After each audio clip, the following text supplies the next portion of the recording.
देखो जब UP board class 9 का साइंस का चैप्टर पढ़ रहे हैं, कल हम लोग देखो हम लोग विलयन पढ़ चुके हैं और निलंबन पढ़ चुके हैं। निलंबन हम लोग कल ही पढ़े थे और हम लोग नेक्स्ट पढ़ने जा रहे हैं कोलाइडी विलयन। देखो तीनों जो टॉपिक है, एक तो हम लोग पढ़े थे विलयन, एक होता है निलंबन तथा एक होता है कोलाइडी विलयन। कोलाइडी विलयन नाम इसका विलयन में मत जाना कि विलयन है तो समांगी मिश्रण होगा, नहीं, ठीक है। नाम पे मत जाना, नाम तो कुछ हो सकता है, नाम कुछ हो सकता है, नहीं अनपढ़ आदमी का नाम वकील हो जाता है, नहीं गौआ में अजीब नाम रहता है, नाम से कोई मतलब रहता है, नाम है क्या नाम होता है, धनी राम, रहता गरीब है, नहीं तो नाम से कोई मतलब नहीं है, नाम पे मत जाना। देखो कोलाइडी विलयन में पढ़े जा रहे हैं। कोलाइडी विलयन क्या होता है, ध्यान समझना। कोलाइडी विलयन क्या होता है, यह दो या दो से अधिक पदार्थों का विसमांगी मिश्रण होता है। कैसा रहता है, दो या दो से अधिक पदार्थों का विसमांगी मिश्रण होता है। देखो हम लोग जितने भी विसमांगी मिश्रण देखते हैं, जैसे हम कहें रेत को मिला दो पानी में, तो इसको जब तक स्टीयर नहीं हिलाते रहो तब तक ऊपर रहेगा, लेकिन कुछ देर छोड़ दो तो क्या हो जाएगा, जो रेत के कण होते हैं नीचे बढ़ जाते हैं। लेकिन इसमें ऐसा नहीं होता है, यह विसमांगी मिश्रण रहता है लेकिन स्थायी रहता है। कैसा रहता है, स्थायी, यानी इनमें जो रेत के कण जो मिले रहते हैं या जो विलय जो मिला रहता है वह उसमें नीचे जाके बैठता नहीं है। बस यही इसको विलयन से और निलंबन से अलग करता है। बात समझ रहा है। तो इसे कोलाइडी सॉल्यूशन या कोलाइडी विलयन किसे कहते हैं तो यह एक विसमांगी स्थायी मिश्रण होता है। क्या होता है, यह एक विसमांगी स्थायी मिश्रण होता है, ठीक है। यहाँ पे इरेज करके मिश्रण लिख देना, हम विलयन लिख देते, हम यहाँ विलयन देंगे तो विलयन लिखते, ठीक है। यह एक विसमांगी स्थायी मिश्रण होता है। स्थायी मतलब समझ रहे हो, स्थायी का मतलब जैसे चीनी में, पानी में चीनी घोल दो तो चीनी के कण बैठते नीचे, नहीं बैठते, तो स्थायी हो गया ना। इसी तरह यह भी क्या होता है, स्थायी होता है। अभी हम जब एग्जाम्पल देंगे तो समझ में आ जाएगा तुम लोग कैसे हो सकता है, ठीक है। तो यह विसमांगी स्थायी मिश्रण होता है। यह देखने में लगता है कि भाई विलयन है, देखने में क्या लगता है, विलयन यानी समांगी मिश्रण है, लेकिन यह समांगी मिश्रण नहीं होता। कैसा रहता है, विसमांगी मिश्रण होता है। बात समझ रहा है। तो कोलाइडी विलयन किसे कहते हैं, तो क्या लिखोगे, दो या दो से अधिक पदार्थों का विसमांगी मिश्रण जो स्थायी होता है कोलाइडी विलयन कहलाता है। क्या कहलाता है, कोलाइडी विलयन। विलयन पर नाम मत जाना कि हाँ ये समांगी मिश्रण हो गया, ठीक है। चलो आगे समझो। मेन इसका गुणधर्म आएगा, गुणधर्म के आधार पर ही हम लोग क्या करेंगे, जब भी आएगा कि तीनों में अंतर स्पष्ट कीजिए, आ जाएगा कि विलयन, निलंबन तथा कोलाइडी विलयन में कोई दो दो अंतर लिखिए। क्या लिखिए, दो दो अंतर। तो तुम्हें याद है कि विलयन में हम गुणधर्म लिखवाते 5 तो 4 तो 5 लिखवाते हैं, निलंबन में भी 4 तो 5 गुणधर्म लिखवाते हैं, और इसमें भी 4 तो 5 गुणधर्म लिखवाते हैं।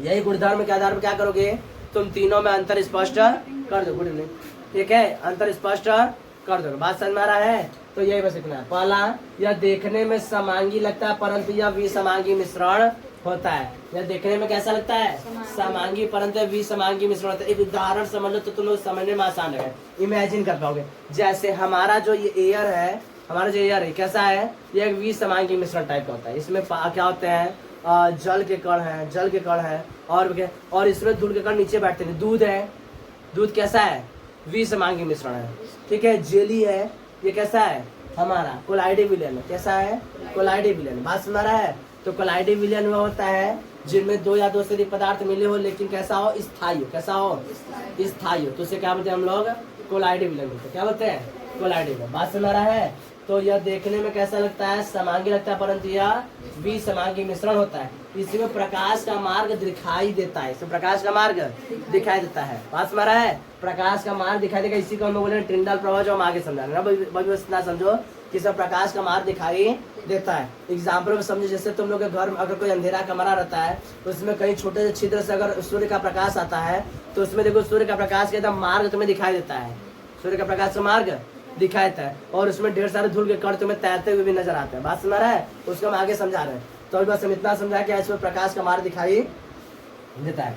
अगला, इसके कण विलयन से समझ, ये बात याद रखना, इनका जो विलयन, जो विलय है, मतलब ये जो कोलाइडी विलयन है, इसमें जो विलय का कण होता है, कण का मतलब विलय का कण होता है, विलय का कण जो होता है यह विलयन से बड़े हो सकता है। विलयन में जो कण होते हैं उनसे बड़ा होता है, जबकि निलंबन के में जो कण होते हैं विलय का, उससे छोटा रहता है। इसमें हम विलय नहीं लिखे, लेकिन तुम लोग समझोगे, इसमें समझोगे भाई, विलयन तो सेम है ना, जैसे हम विलयन बोले, समझो। तो विलयन में विलायक तो पानी ही को हम लेकर चल रहे हैं, विलयन में विलायक किसको लेकर चले? पानी में। अगर पानी में चीनी मिलाए तो समांगी मिश्रण हो गया, विलयन हो गया। पानी में रेत मिलाए तो विसमांगी मिश्रण हो गया, क्या हो गया? निलंबन हो गया। अगर पानी में दूध मिला दिए, अरे भाई दूध है तो पानी मिला रहता है तो दूध है तो दूध में दूध क्या करेगा तुम्हारा? कोलाइड विलयन। बात समझ रहा है?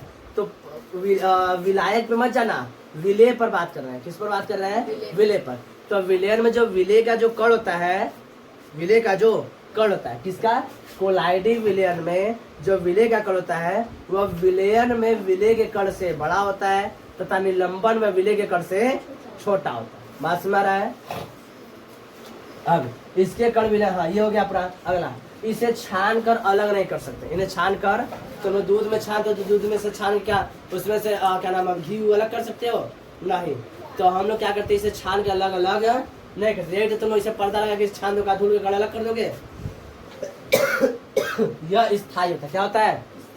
स्थायी होता है। यह इसका गुणधर्म है। यह क्या? इसका गुणधर्म है। इन गुणधर्म के आधार पर तुम तीनों में आसानी से अंतर स्पष्ट कर सकते हो। बात समझ में आ गया? हाँ जी। यह कैसा होता है? स्थायी होता है, यानी कि परमानेंट होता है। क्या होता है? परमानेंट। किसी को दिक्कत? ठीक है। नेक्स्ट हमारा था टिंडल इफेक्ट या टिंडल प्रभाव। टिंडल इफेक्ट या टिंडल प्रभाव, इसकी खोज सर्वप्रथम किसने की थी? टिंडल नाम के वैज्ञानिक ने की थी। किसने की थी? टिंडल नाम के वैज्ञानिक ने। उन्होंने देखा कि जब प्रकाश किसी छिद्र से या किसी बहुत ही पतले सुराग से, छोटे सुराग से अंधेरे कमरे में प्रवेश करता है तो उस प्रकाश के मार्ग में ढेर सारे धूल के कण, और उस प्रकाश का मार्ग हमें दृष्टिगोचर ज्यादा नहीं दिखाई देता है तथा उसमें ढेर सारे धूल के कण में क्या होते हैं? गति करते हुए नजर आते हैं। ढेर सारे धूल के कण गति करते हुए नजर आते हैं। ठीक है। तो इस प्रभाव को उन्होंने टिंडल प्रभाव नाम दिया। क्या नाम दिया? टिंडल प्रभाव। इसकी खोज किसने की थी? टिंडल ने की थी। किसने की थी? टिंडल ने। तो क्या बताओगे? जब प्रकाश किसी पतले सुराग से या छिद्र से किसी अंधेरे कमरे में प्रवेश करता है तो उसका प्रकाश का मार्ग दृष्टिगोचर हो जाता है तथा उसमें ढेर सारे धूल के कण में तैरते हुए नजर आते हैं। तो इस प्रभाव क्या होता है? टिंडल प्रभाव कहते हैं। क्या कहते हैं? टिंडल प्रभाव कहते हैं। इसकी खोज किसने की थी?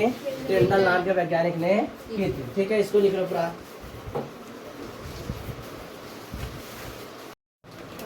देखो जब हम लोग यूपी बोर्ड क्लास 9 का साइंस का दूसरा चैप्टर पढ़ रहे हैं, इसमें आज हम लोग पढ़ने जा रहे हैं कोलाइड्स के प्रकार। कोलाइड्स के प्रकार। तो कोलाइड्स को परिक्षिप्त प्रावस्था तथा परिक्षेपण माध्यम, क्या बताओगे? परिक्षिप्त प्रावस्था तथा परिक्षेपण माध्यम, डिस्पर्स फेज तथा डिस्पर्सल मीडियम, डिस्पर्स फेज तथा डिस्पर्सल मीडियम के बेस पर किसको? कोलाइड सॉल्यूशन को 8 अलग अलग प्रकार में ग्रुप में डिवाइड किया गया। कितने प्रकार में? 8 अलग अलग ग्रुप में डिवाइड किया गया। ध्यान समझो। देखो, एक बार परिक्षिप्त प्रावस्था द्रव रहेगा, ठोस बनेगा, द्रव बनेगा, गैस बनेगा। ठीक है। एक बार परिक्षेपण माध्यम में क्या बनेगा? ठोस बनेगा, द्रव बनेगा, गैस बनेगा। तुम ध्यान समझोगे तो देखो, परिक्षिप्त प्रावस्था तथा परिक्षेपण माध्यम दोनों द्रव द्रव हो सकते हैं। द्रव द्रव, परिक्षिप्त प्रावस्था तथा परिक्षेपण। अब तुम लोग समझने क्या परिक्षिप्त प्रावस्था तथा परिक्षेपण माध्यम क्या होता है? जैसे समझो, एक उदाहरण समझो। परिक्षिप्त प्रावस्था का मतलब समझेंगे कम मात्रा में है और परिक्षेपण माध्यम मतलब अधिक मात्रा में। डिस्पर्स फेज मतलब कम अमाउंट में और डिस्पर्सल मीडियम मतलब अधिक अमाउंट में। उदाहरण में अगर आओ, विलयन में आते हैं तो विलयन में बताओ, हम लोग चीनी को पानी में घोल दिए हैं तो कौन अधिक मात्रा में है? पानी। कौन कम मात्रा में है? चीनी। तो चीनी को बोलते थे विलय और पानी को विलायक। इसी तरह इसमें परिक्षिप्त प्रावस्था कहलाएगा विलय, यानी विलय को परिक्षिप्त प्रावस्था तथा विलायक को परिक्षेपण माध्यम से करके हम लोग ऐसे समझेंगे। ऐसे समझेंगे, होता नहीं, हम लोग इस तरह कर समझेंगे। इसमें कोलाइड सॉल्यूशन में जो कम अमाउंट में रहता है उसे होता है परिक्षिप्त प्रावस्था तथा जो अधिक अमाउंट रहता है उसे क्या बोलते हैं हम लोग? परिक्षेपण माध्यम। जैसे विलयन में विलय तथा विलायक थे, वैसे कोलाइड सॉल्यूशन में परिक्षिप्त प्रावस्था तथा परिक्षेपण माध्यम है। बात समझ रहा है? डिस्पर्स फेज यानी कम अमाउंट में, यानी एज ए सॉल्यूट, एंड क्या डिस्पर्सल मीडियम जो होगा एज अ सॉल्वेंट तुम लोग कंसीडर करोगे। बात समझ रहा है? ठीक, कोई दिक्कत? अब समझो ध्यान से। तो कोलाइड सॉल्यूशन का जो वर्गीकरण है परिक्षिप्त प्रावस्था तथा परिक्षेपण माध्यम के आधार पर 8 वर्गों में किया गया। क वर्गों में? 8 वर्गों में किया गया। एक बात समझो, परिक्षिप्त प्रावस्था तथा परिक्षेपण माध्यम दोनों ठोस हो सकते हैं, दोनों द्रव हो सकते हैं, लेकिन दोनों गैस नहीं हो सकते। याद रखना, दोनों गैस नहीं हो सकते। बात सुना रहा, फिर से बता रहे हैं हम, परिक्षेत्र प्रावस्था तथा परिक्षेपण माध्यम दोनों ठोस हो सकते हैं, दोनों द्रव हो सकते हैं, लेकिन दोनों गैस नहीं हो सकते। अगर दोनों गैस रहेंगे तो भाई दोनों मिलेंगे कैसे? बात सुना रहा है? मान लो अगर दोनों मिल गए, तुम कहोगे नहीं भैया मिलते हैं, हाइड्रोजन और ऑक्सीजन दोनों मिलता है, तो याद रखो वो यौगिक बन जाएगा कंपाउंड, उसका प्रॉपर्टी चेंज हो जाएगा। बात समझ में आ रहा है? तो द्रव गैस गैस दोनों आपस में क्या करते, रिएक्शन नहीं कर पाते, इसलिए कोई ऐसा कोलाइड सॉल्यूशन नहीं बना।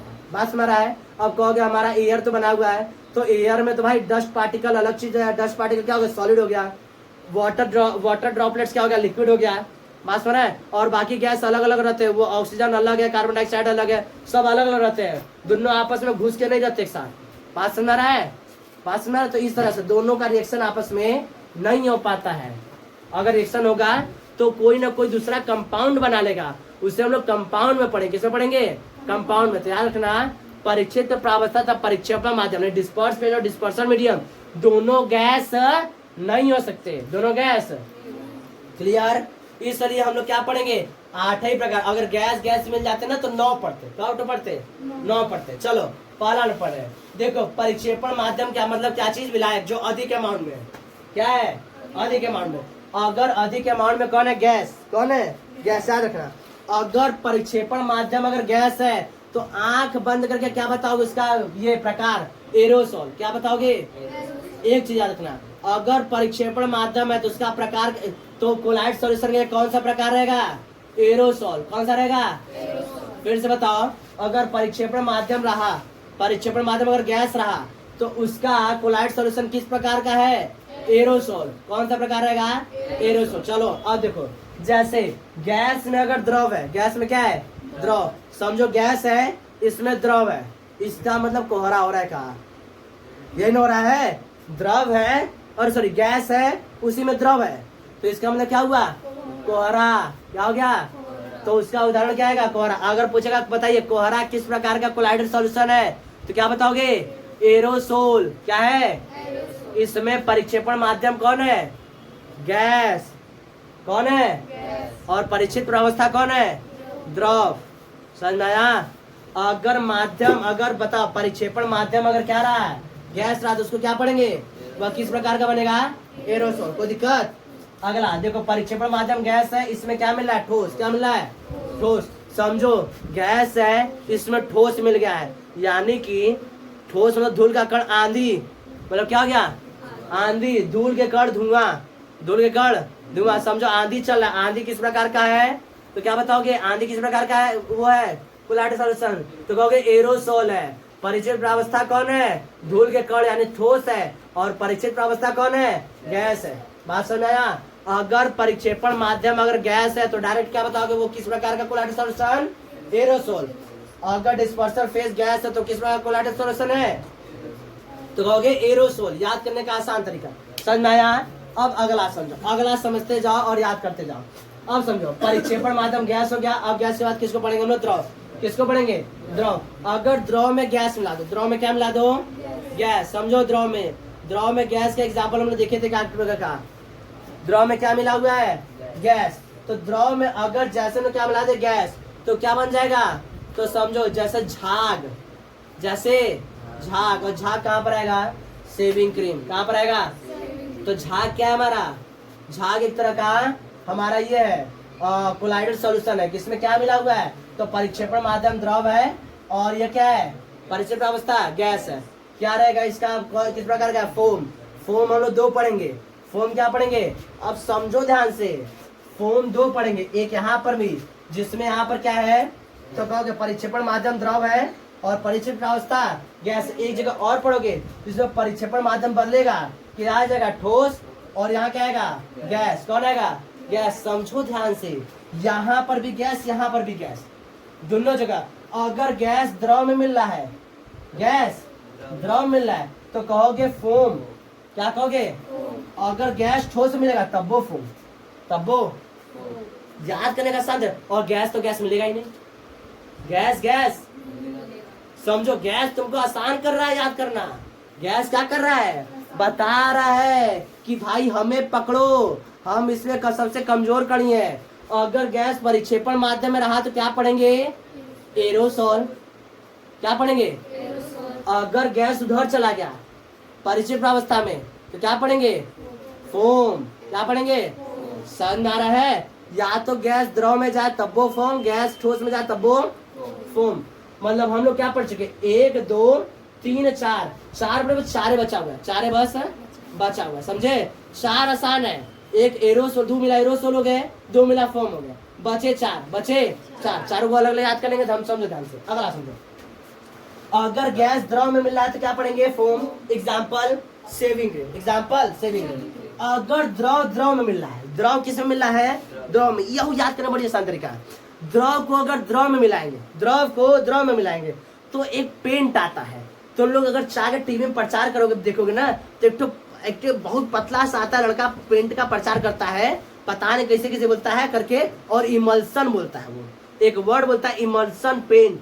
क्या बोलता है, इमल्सन पेंट। इमल्सन का मतलब होता है ऐसा कोई ऐसा कोलाइडल सॉल्यूशन जिसमें परीक्षित प्रावस्था था परिक्षेपण माध्यम दोनों क्या हो, द्रव हो, दोनों क्या हो, द्रव। तो उसे क्या पढ़ेंगे हम लोग, इमल्सन। क्या पढ़ेंगे, वह किस प्रकार का कोलाइडल सॉल्यूशन है, इमल्सन। किस प्रकार का है, इमल्सन। बात समझ रहा है। तो अगर परिक्षित प्रावस्था था परिक्षेपण माध्यम अगर दोनों द्रव है, दोनों क्या है, द्रव है, तो किस प्रकार का है, तो बताओ कोलाइडल सॉल्यूशन इमल्सन है। क्या है, इमल्सन। एग्जाम्पल में क्या बताओगे, दूध। एग्जाम्पल में दूध।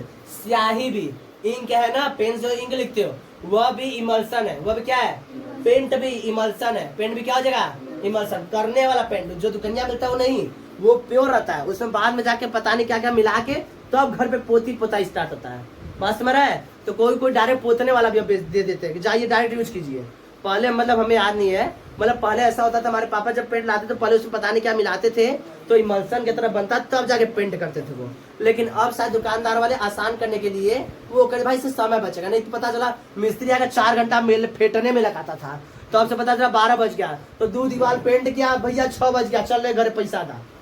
तो इस तरह करते, इसलिए अब दुकानदार थोड़ा सा सही कर दिया कि बना के देता है। सही है, बात समझ रहा है। तो क्या होता, अगर बताओ, फिर समझो एक बार बताओ तो, अगर बताओ, अगर गैस रहा परिक्षिप्त प्रावस्था में, परिक्षिप्त प्रावस्था में गैस रहा तो क्या पढ़ेंगे, फोम। क्या पढ़ेंगे, ठीक। अगर गैस परिक्षेपण माध्यम रहा तो क्या पढ़ेंगे, एरोसोल। क्या पढ़ेंगे, एरोसोल। अगर द्रव मिलेगा तो क्या पढ़ेंगे, इमल्सन। एग्जाम्पल में स्याही और दूध। अब अगला पढ़ेंगे, अगर ठोस है किसमें, द्रव में, ठोस है द्रव में, समझो ध्यान से, ठोस है किसमें, द्रव में।